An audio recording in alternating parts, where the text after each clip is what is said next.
Do you enjoy hemp products? I know I do. From pre-rolls and disposables to CBD bath bombs and creams, Lex Wellness Kentucky is a quality source of hemp-based products. Inspired by nature, lab-tested for purity. Order online today at lexwellnessky.com and use the code Omega Green for 20% off your order. Again, that code is Omega Green for 20% off at lexwellnessky.com. What up, everybody? Omega Green here, and I would like to welcome you to a special episode of The Green Room.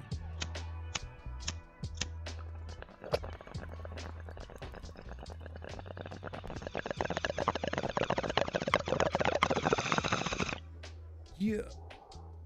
All right, everybody. Welcome.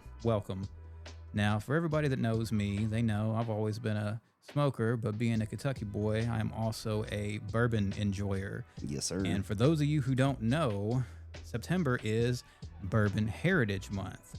So I have a special guest today. I would like to introduce Aaron Floyd from DAAD Distilling. What's up, bro? How y'all doing? Hey, what's up, going man? on, man? Glad you decided to take a little time out of your day to, spend some time with us. Appreciate it, for real.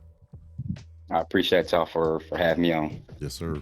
Yeah, and for those of you all who don't know, these guys have been moving, shaking all around Lexington and other places as well, which he will fill you in on. These guys are cool as hell. I ran into them when I was working at a vape shop, and they kind of filled me in on their brand and what they have to offer. And as a matter of fact, I have a bottle of DAAD sitting right next to me right now. It is fire. Yeah, it was lit. Yeah, so anybody listening? That's what we tried, that one. Yeah. Oh, Yeah, boy. yeah. Very nice. Good stuff. Very nice. Good stuff. Yeah, Thank you. Yes, sir. definitely unleaded. Oh, high octane, boy. Yeah. It was good. Make a man out of it. Yeah. For real. No For doubt. real. No doubt. Yeah, I pulled up on them the other week at Manchester. They were having a tasting, and I'll just go ahead and get right into it. So, Aaron, where are you all from? We are from Lexington, based out of Lexington. Okay, and when did you all begin? Well, I guess unofficially and officially. Like, when did you all put your heads together and decide, like, this is what we should do? This is what we want to do? It almost happened around the same time period. Myself, unofficially, I got into the industry in 2013. Right. My partner got into the industry in 2016, and that pretty much stemmed from myself talking about bourbon, talking about the processes of what we were doing, and I knew it really captured his attention. There was no movement with creating a business. We did start working for a low performing elementary school here in Lexington in 2016. Same year as himself in the industry, but in that particular time, it was we realized that we had to do more outside of the school capacity.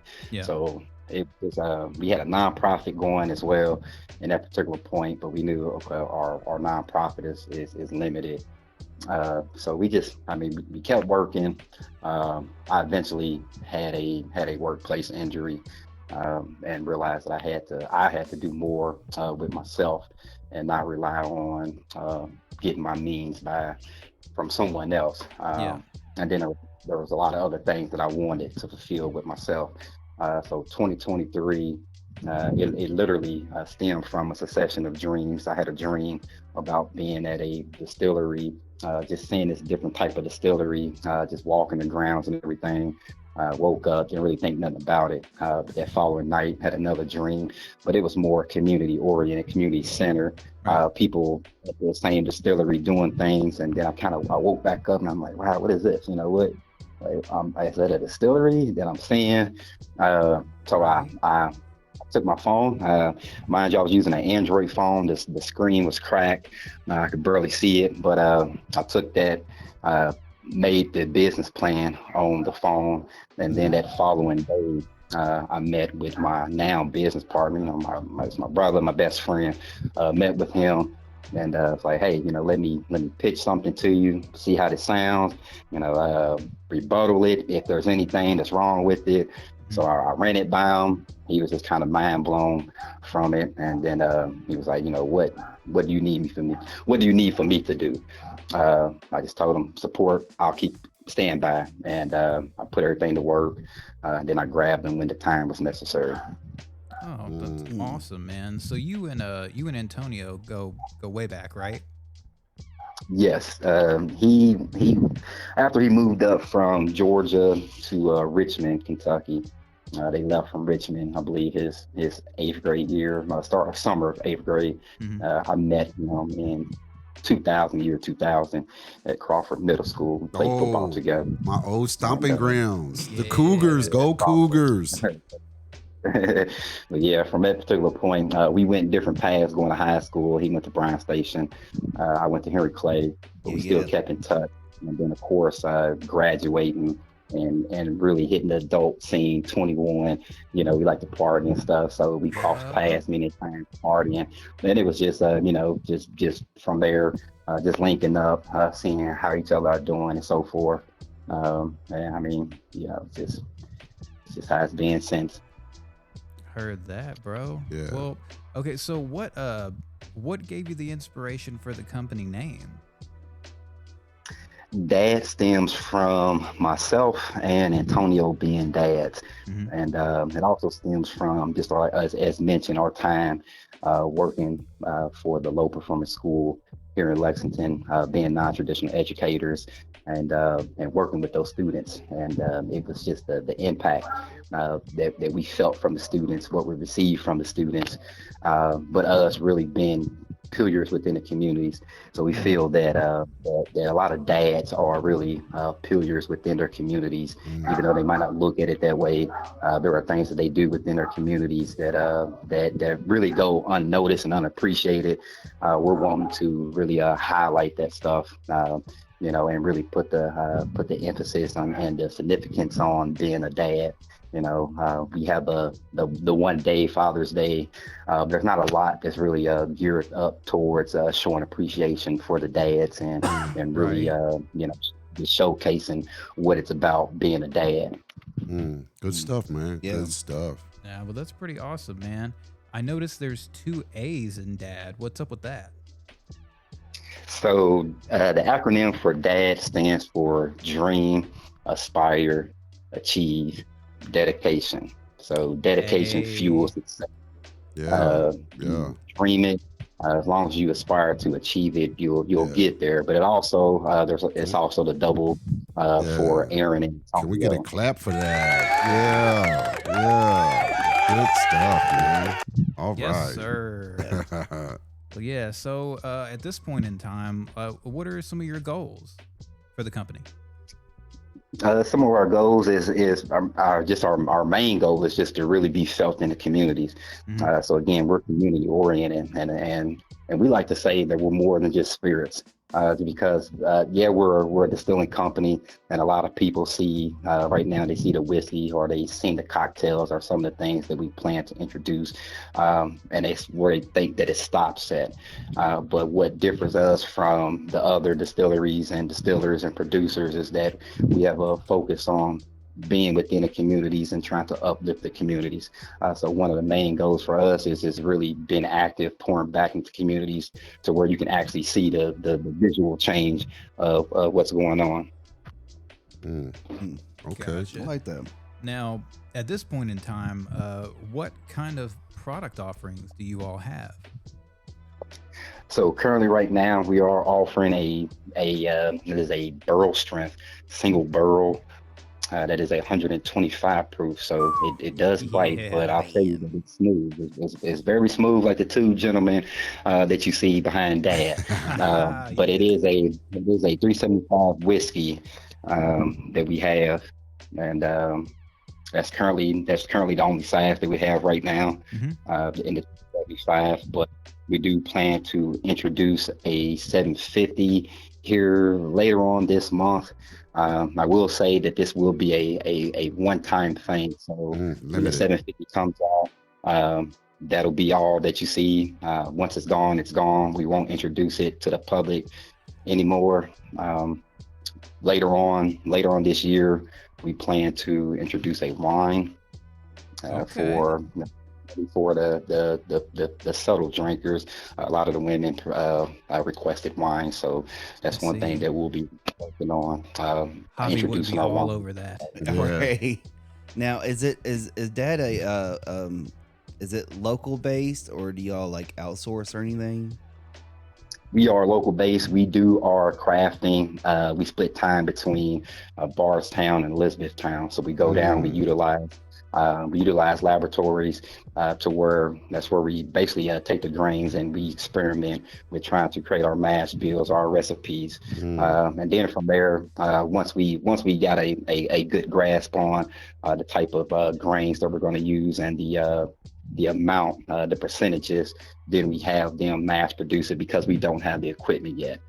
So the reason why we're able to title ourselves as a distiller is because we go through the laboratory part to create the mash bills. Okay. Yeah. Gotcha. Good to know. Yeah. See, like, I'm a big fan. Like, I like the single barrel Yeah, I do too. deal. You know, Yeah. that's probably like, if I go to purchase, usually that's what I look for. But for all of our listeners out there who are unaware of what the unable to differentiate is like, would you like to break down for them what's the difference between like a single barrel and like a regular blend?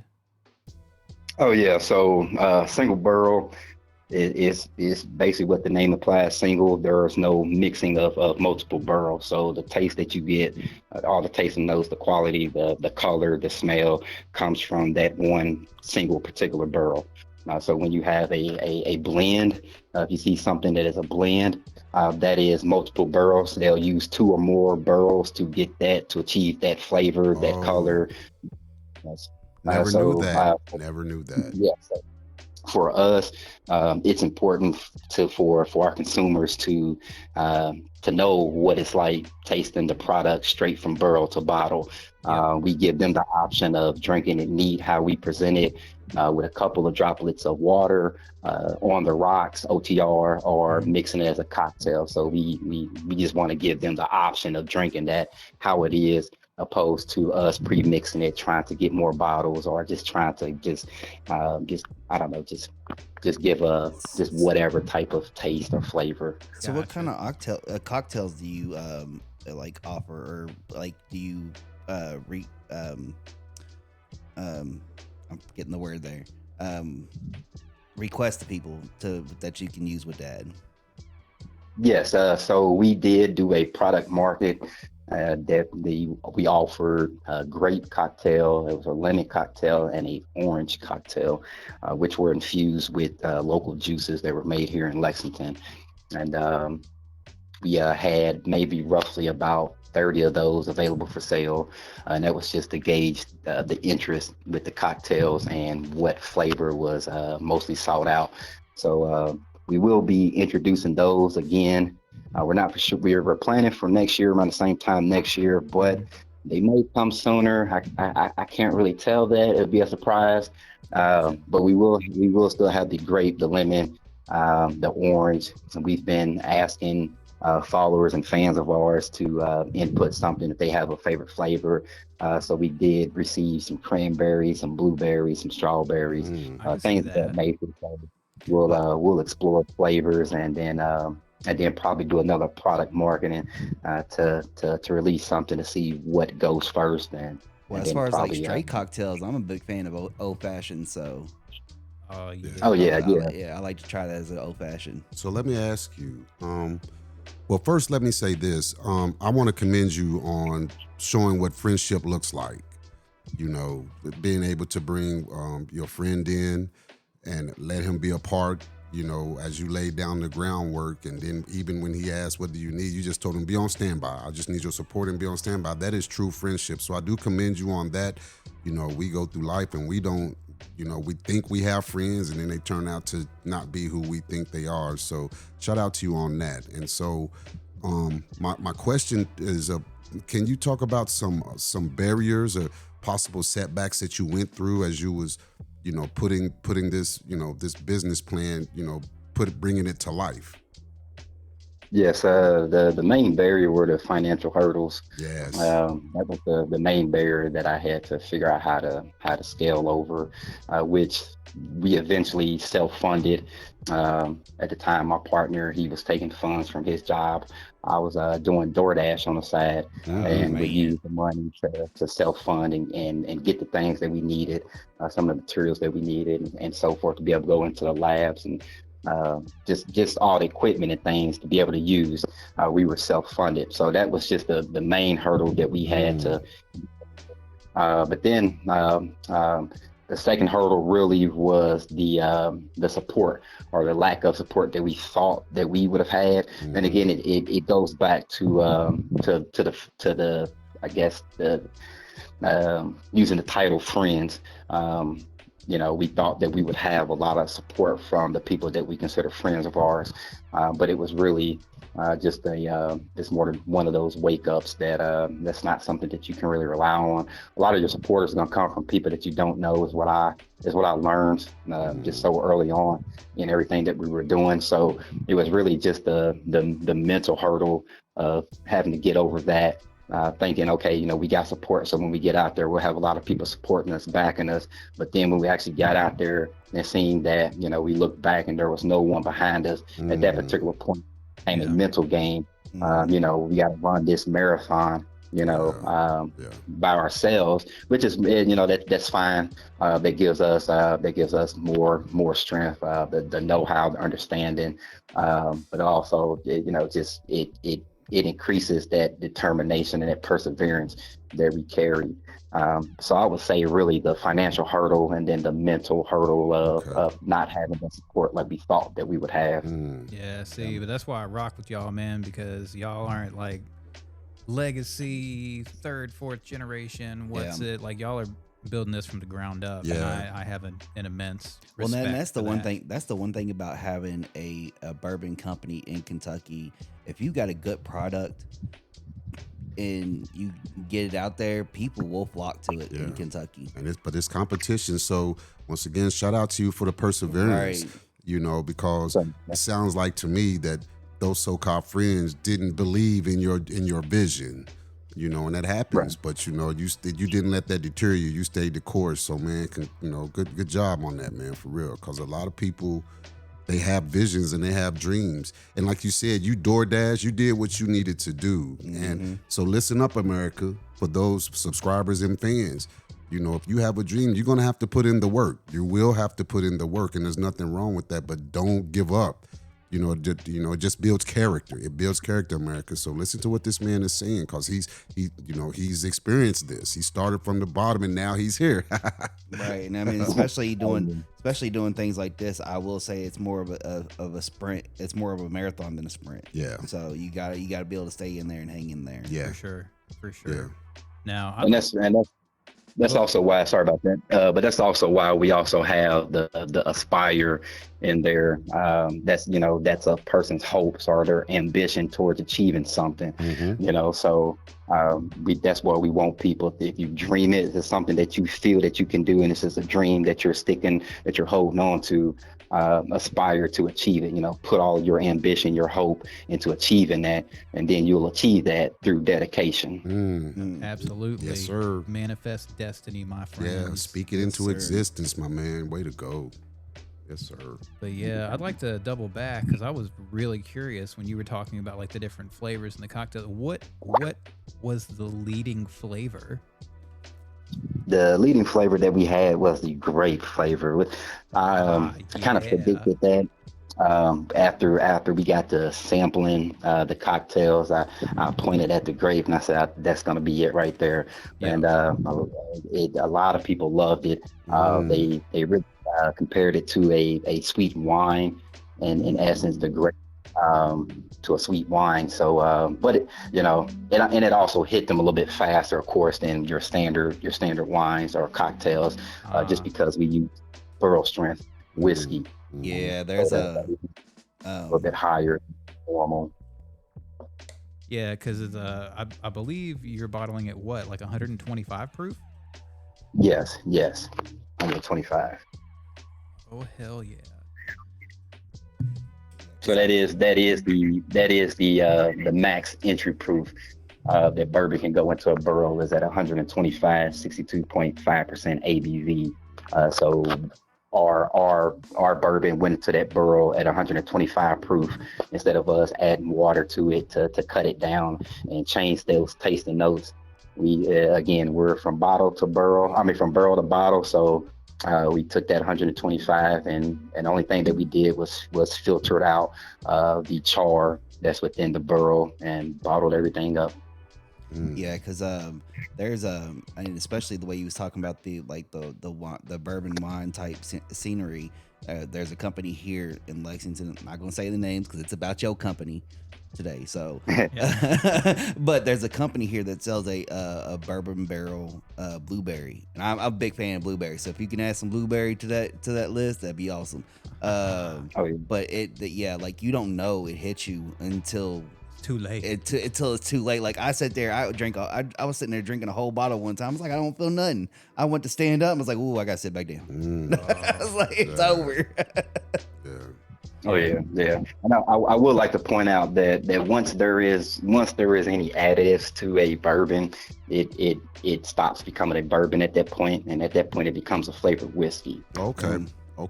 There you go. Good information. So for bourbon, you have the few points that you need for a bourbon to officially be named a bourbon, which of course it has to be at least 51% rye.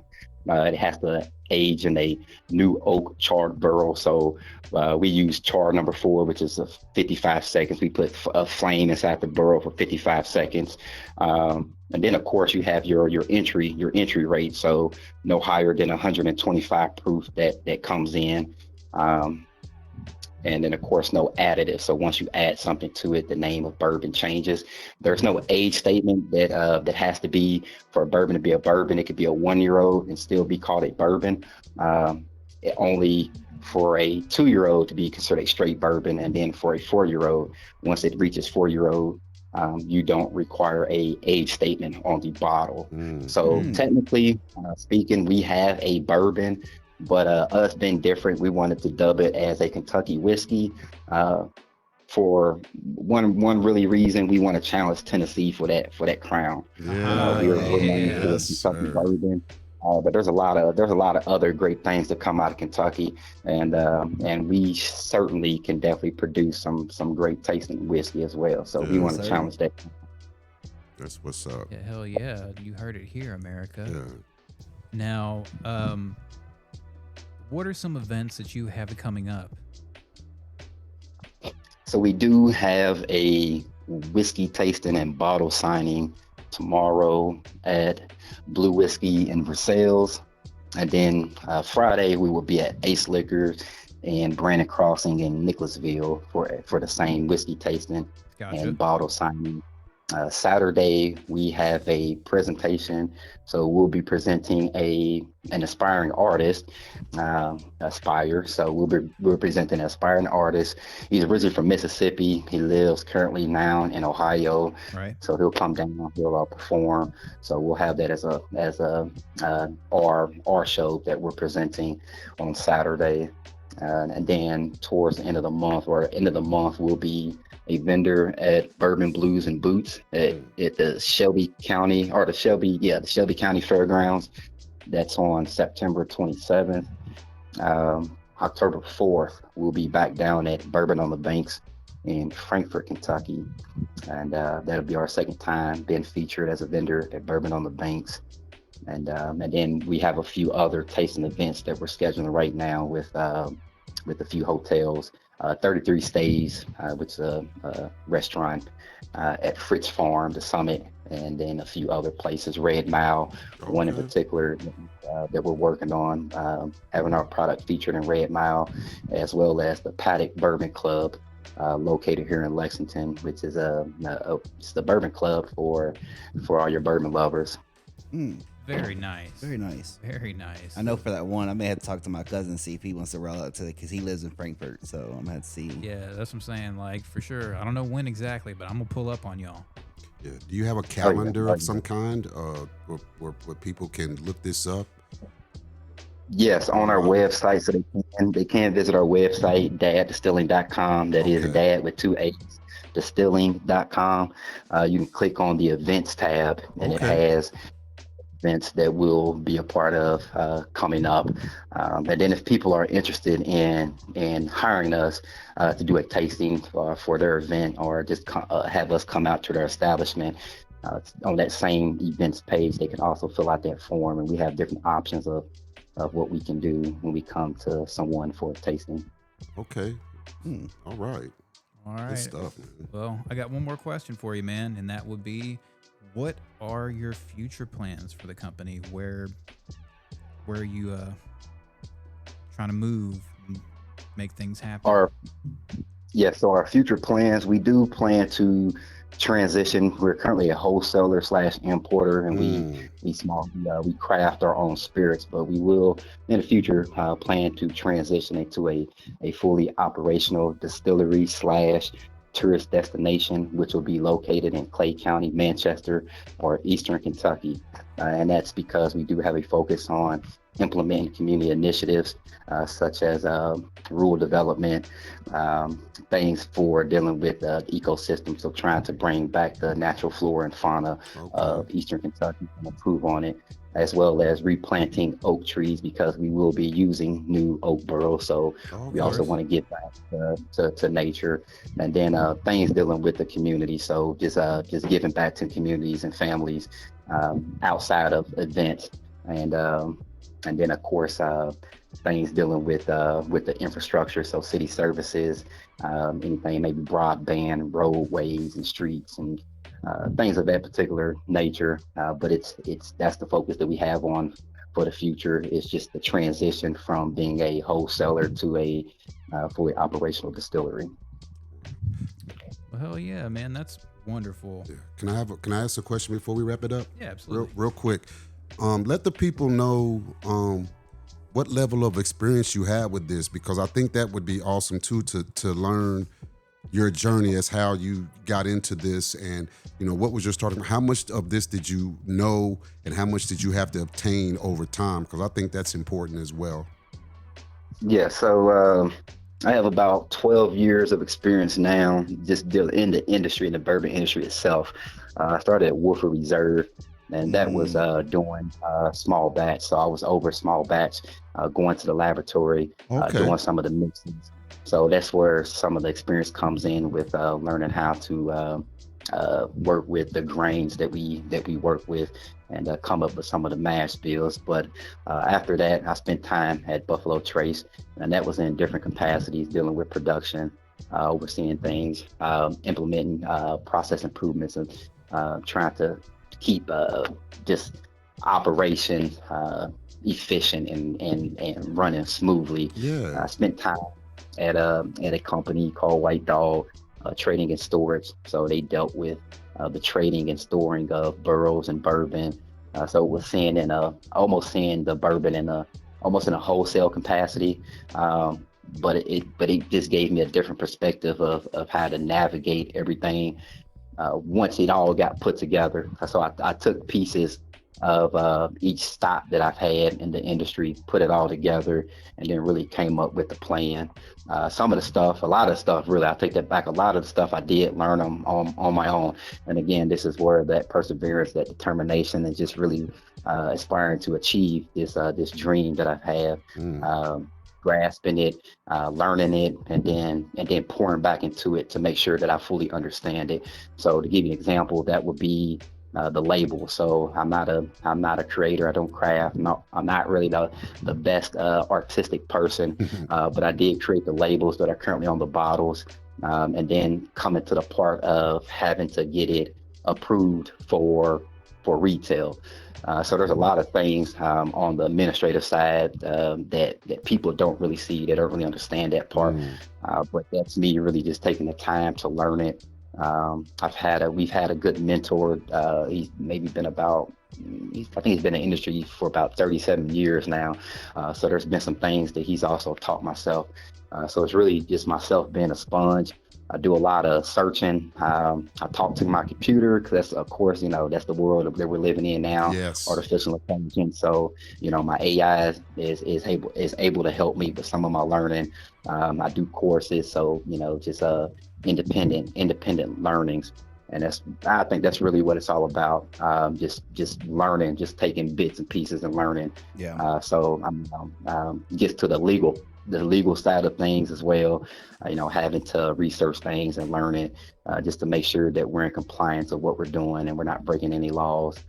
So I'm active when it comes to my learnings and making sure that the company is navigating how it needs to navigate. Okay. Well, Good stuff. Good That's stuff, the way to man. be. The way to be, man. Yeah. Yeah. Especially with him saying like he worked at Woodford Reserve and stuff like that. Like the two hardest bourbon places in Kentucky to get hired on is Woodford Reserve and Four Roses. And Right. because I try to apply for both and for the shipping department because I got like hella experience in shipping. Oh, yeah. So like I know how to build trucks, truck orders, and all that stuff. So like. But those companies are like really hard to get onto. So if you can get onto them, you can learn from them. That's awesome. Yeah, really is, man. Yeah. Oh yeah, and I've been in some leadership roles. I've done project company-wide project improvements. Okay. So I've dabbled around with a lot of things, Lean Six Sigma. So just really knowing how to see something, improve on it, or just minimize the waste within something. So all the learning that I've had over the course of my career, I think that it's all been beneficial for this particular time point now. That's putting right. it all together, tying it all in, and then just pushing it all back out with what I'm doing. Okay. You guys are a force to be reckoned Yeah. with. Well, I'm definitely going to get on your page and look at your event calendar. Maybe the Run It Back crew can, the podcast. Maybe we can come and we can come and support you. Because we see now having this interview, we see what you're about, man. You're about giving back, and we want to support that. Yes, sir. So appreciate that. I always want to support local businesses and especially like like mom and pop's places. You know what I mean? Like it's like those are hard to find nowadays. Yeah, especially people who want to give back to the community. Exactly. Like a lot of people talk about it, but may not be about it. Yeah. That's why I fucks with people who be about it. Yeah, because my hometown was nothing but like mom and pop's places, and then it just all of a sudden just all ended. Yeah, the way of things in today's day and age. But I want to extend my heartfelt thank you for the interview, taking some time out of your busy schedule to talk to us and kind of school the general public on what it is that y'all are doing and what you have to offer. We appreciate that. Yes. Yeah, we do. Thank you, man. Appreciate it. For just giving us this platform to really be heard and let people know that we're definitely more than just spirits. We're community oriented. We're Kentuckian, so that's where the love is at. Yeah, it's homegrown. Yeah, that's what it's about. Y'all good peoples. Yeah. So this has been the Run It Back crew, sans Javi, with Aaron Floyd, CEO of DAAD Distilling. And we are wrapping up this episode of The Green Room. So to all our listeners, thank you for listening. And I hope that you took something useful from this podcast. Go check them out. Get yourself a bottle. Kick back, relax, do the damn thing. Yeah. And until next time, I'm Omega Green, the Run It Back podcast. I just want to say thank you. Have a good night. And we out. And we out. Peace. Peace. Laters. Deuces.